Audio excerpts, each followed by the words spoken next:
love tragedy to triumph. They like to have that for inspiration. So that's what I see with the mumble rappers. It ain't like they could do a song with Rakim or they get respect. The AI is demonic. I think AI is going to get a backlash from real people. I just need to go back to using their real voice and making sure people know this is authentic and not made from a computer. There's been this never-ending back and forth between old school and new school rappers, and one of the biggest differences is their style of music. However, new school rappers don't always show love to the OGs, and the OGs, they never miss a chance to put them in their place. From Eminem dropping a whole track to humble Lil Yachty. I can see why people like Lil Yachty, but not me though. To Snoop Dogg cracking up over the Island Boys. With the gang slang. You ain't Gang, they got to use that word. I'm speechless. Two goofballs in the pool. The list goes on. Before we even get into the rappers, let's talk about Joe Coy for a second. The stand-up comedian took the stage in Brooklyn and had some thoughts about today's rap scene, and let's just say he didn't hold back. During his Live in Brooklyn Netflix special, Coy threw a few playful jabs at Young Thug and Rich Homie Quan while giving major props to the late Notorious Big. Biggie died 30 years ago, and to this day you play a Biggie song, and the whole place still shuts the F down. Don't even act like it doesn't, the 53-year-old comedian shouted, as the crowd went wild. Biggie died 30 years ago. To this day, you play a Biggie song, and it still shuts down the club. Don't act like it doesn't. Now, he did admit that mumble rap is catchy, but he had one simple question. What the F are you saying? Don't get me wrong, the mumble rap it's catchy, but I'm just saying, are you saying? And to prove his point, Coy did his best impression of Young Thug and Rich Homie Quan's 2014 hit Lifestyle, hilariously mumbling before randomly blurting out a single word. Just effing mumbled and then said one word. F you, he yelled. Shut the F up. I'm sorry. Lifestyle. Shut the up. I'm sorry. Then, as if on cue, Lifestyle started playing while Coy awkwardly kept up the bit, but he wasn't done yet. Hey, if that makes me sound old, then I sound old, he admitted. But I'm sorry, you play Biggie, and it'll shut any effing place down. And to prove his point, he had the DJ drop Hypnotize, sending the crowd into a frenzy. Biggie made anything sound cool. If he just breathed heavy, that was a lyric, Coy added. Whatever he said made sense. He was a poet, and if you didn't know, now you know. Sound cool. If he breathed heavy, that shit was a lyric. Oh. Whatever he said made sense. He was a poet, and if you didn't know... Now let's keep these old school rappers talk rolling, starting with none other than Ice Cube. Cube's been around long enough to see all the shifts in the industry, and let's just say he's got thoughts on where things are headed. He's feeling the beats, no question. But these new artists, he says they're drowning in autotune. And now with AI sneaking into the game, it's like people don't even want that robotic sound anymore. They want something real, actual voices, actual talent. I mean, I like the beats. I mean, the artists are getting lost in auto-tunes and, you know, AI computer, you know.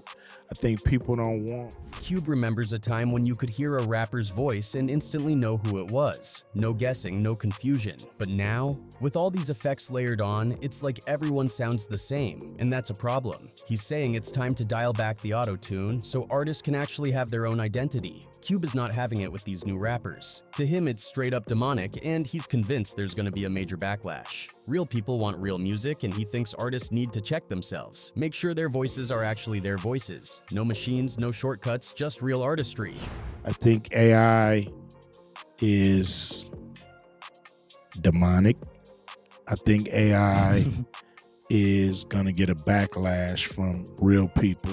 I think artists need to go back to using their real voice and making sure people know this is authentic and not made from a computer. Now, are rappers actually using AI yet? Maybe not, but Cube sees auto-tune as the gateway. It's already making everything sound too polished, too robotic, and now the lines are blurring. Of course, legends like T-Pain and Roger Troutman, they get a pass. That was their thing. They pioneered it. But now, everybody's just copying, and Cube thinks it's only a matter of time before it all blows up in their faces. And there's also AI rappers straight up popping up all over TikTok and Twitter. AI Drake, AI whoever, just dropping tracks like they're real. But Cube? Nah, he's not here for it. He hasn't heard an AI Drake song, doesn't want to, and definitely doesn't want to see some AI Ice Cube floating around. And if somebody ever tries it, they better lawyer up, because Cube's coming for them, and whatever platform let it happen. Then there's members of Bone Thugs. Talk about a wild evolution. When they first came out, they were rapping so fast that people legit had to sit down and study the lyrics just to keep up. Fast forward to today, you got mumble rap, which isn't always about speed, but still has the same effect. Half the time, people have no clue what's being said. It's sort of an interesting type of thing, because when you guys came out, the way you guys were rapping, you were rapping so fast that people sometimes had problems understanding what you were saying, right? Yeah. Now you fast forward to 2017, and now you have what you call mumble rap, which they're not really rapping fast all the time, but they're rapping in a way where people don't quite understand it also. Like Young Thug. Dude's got a crazy sound, no doubt, but are you catching every lyric? Probably not. For Bone Thugs, mumble rap feels kinda like how the Bay had the hyphy movement. It's all about energy, about a vibe. People rock with it, even if they don't understand every word. And let's be real, you don't need to be some lyrical mastermind to blow up these days. If the beat slaps and the flow's catchy, that's enough. Plus, fans love an underdog story. Rappers coming from the struggle and making it big. That whole tragedy to triumph energy, that's why mumble rap has such a dedicated following, even if the old school heads aren't giving it much respect. People love tragedy to triumph. They like to have that for inspiration. So that's what I see with the mumble rappers. It ain't like they could do a song with Rakim or they get respect. Bone Thugs came up in a whole different era, with a whole different rulebook. They were on that real East Coast influenced lyrical hip-hop grind.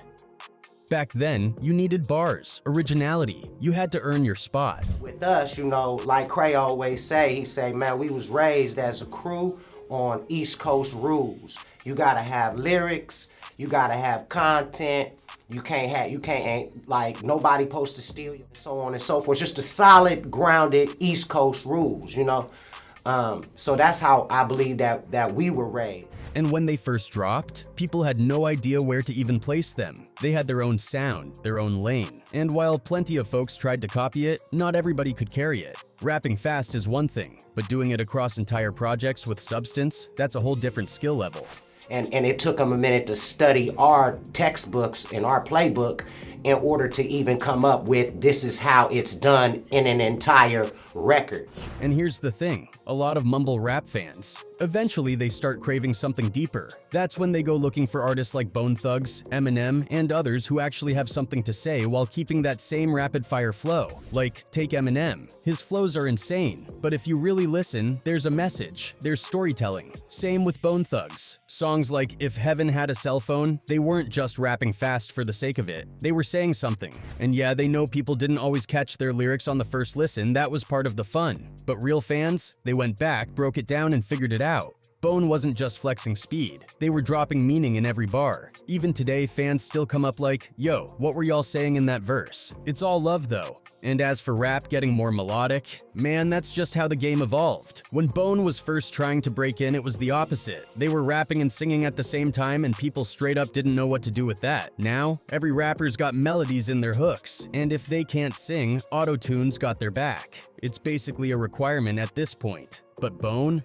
they were on that wave before it was even a thing. Then, Prodigy from Mobb Deep. He believes many labels and media heads push what's easy to sell. And if that means giving the spotlight to artists with a more watered-down message, that's exactly what they're gonna do. Meanwhile, the ones really saying something, the ones with harder, more thought-provoking music, they barely get a look. It's not even about talent half the time, it's about what's the easiest to package and push to the masses. Definitely think that there's people in these corporations, like the presidents and CEOs of these labels, I think they definitely drive where the music is going. But I also think that, you know, a lot of it is just the easy way out. People try to take the easy way out. What's going to make the most money right now? Right.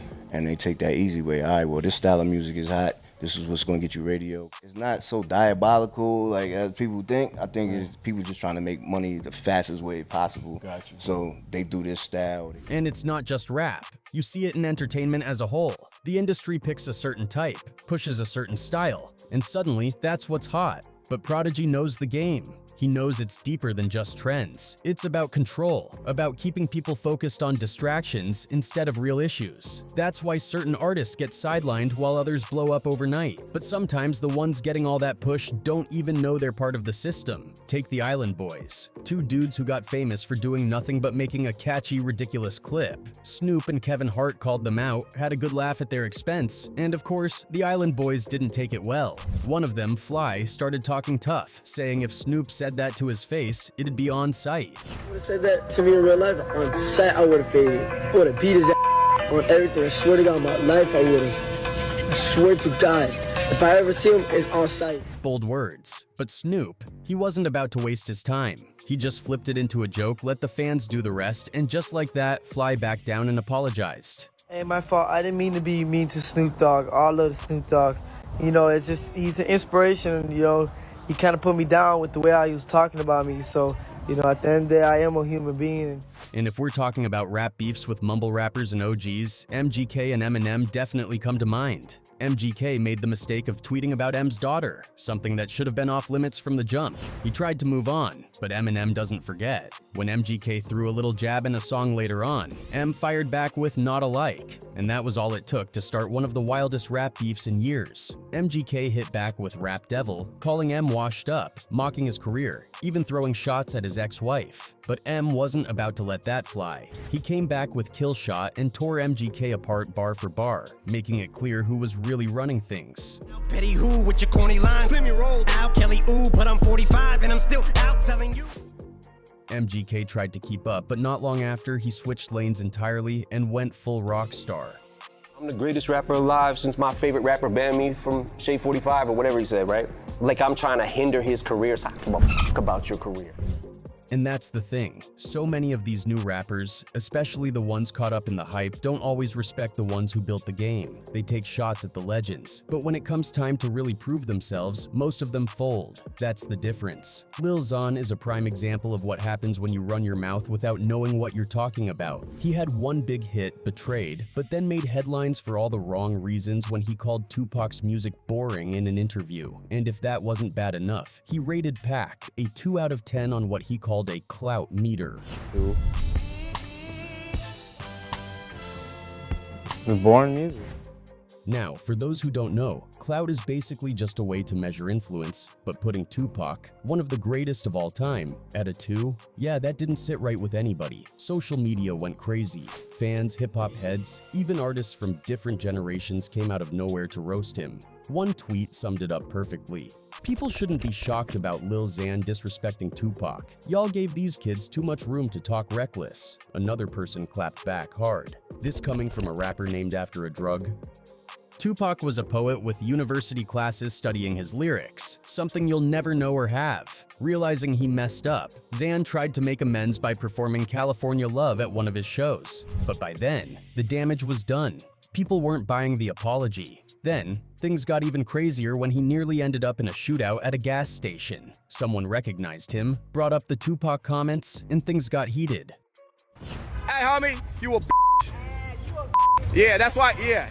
Later, Xan took to Instagram, claiming he had to pull out a gun to defend himself, saying, "Fall you old heads still talking about that Tupac-ish. Live your own life and stop picking on a kid." A week later, he tried to backtrack in an interview, saying, "I never dissed Tupac. They edited the clip to make it look like I hate old school hip-hop." Nothing wrong against Tupac. I never dissed him because they edited the clip to make it look like I hate all old school hip-hop. But at that point, it was too late. His name was already locked in as one of the most disrespectful newcomers in the game, and he's not the only one. Wext Tentacion wasn't afraid to stir up controversy either. In a 2018 interview with DJ Academics, Pac's name came up, and X straight up dismissed it, saying, "I'm better than Tupac, bro. Please don't compare me to him. Please don't." Bro, please don't compare me to him. Please don't compare me to him. Please don't. Tupac can't make rock music.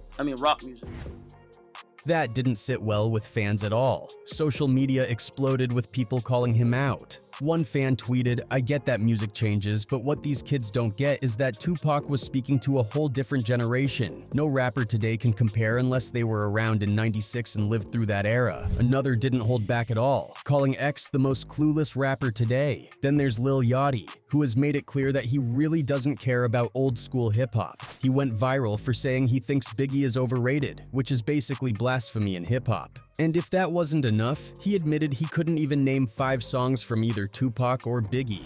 Drake is better than Tupac and Biggie. They ain't got Drake. They ain't got Drake.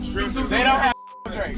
What can they do that Drake can do? Drake rapping, singing. His excuse, "I was busy doing other things." His attitude was basically, if I'm making money doing it my way, why should I care about how it's supposed to be done? But if there's a rapper who really took the disrespect to another level, it's Kodak Black. He not only threw shade at Tupac and Biggie, but he also went on Instagram Live and straight up said he's better than both of them. And just to make sure people were really mad, he added that the only reason they're considered legends is because they're dead. People trying to say, oh, I can't put myself in a category with Tupac and them. Actually, I'm better than them.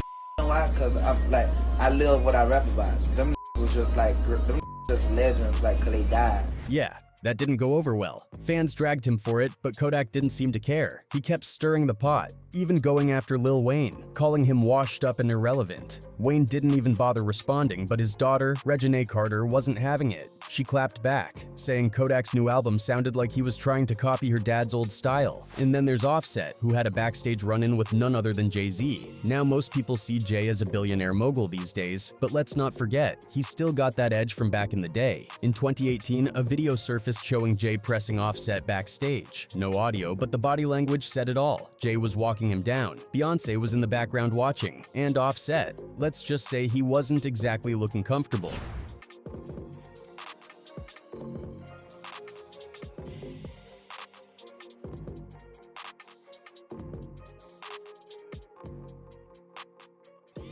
Rumor has it, the tension was over a track Offset wanted to make for Cardi B called Cheese My Beyonce, but neither of them ever spoke on it publicly. Whatever happened, it's clear Offset still respects Jay-Z, because when Hav checks you, you listen. Then there's Ola Runt, who had a golden opportunity with Gucci Mane but completely blew it. Back in 2019, Gucci saw potential in him, signed him, and even hopped on a few tracks to give him a boost. Sounds like a dream, right? Well, things went south fast. During an Instagram Live, Gucci casually mentioned he'd finish a song later that night, but instead of chilling, Ola started pushing him to do it right then. Bad move. Gucci doesn't play about respect, and right there on Live, he shut Ola down.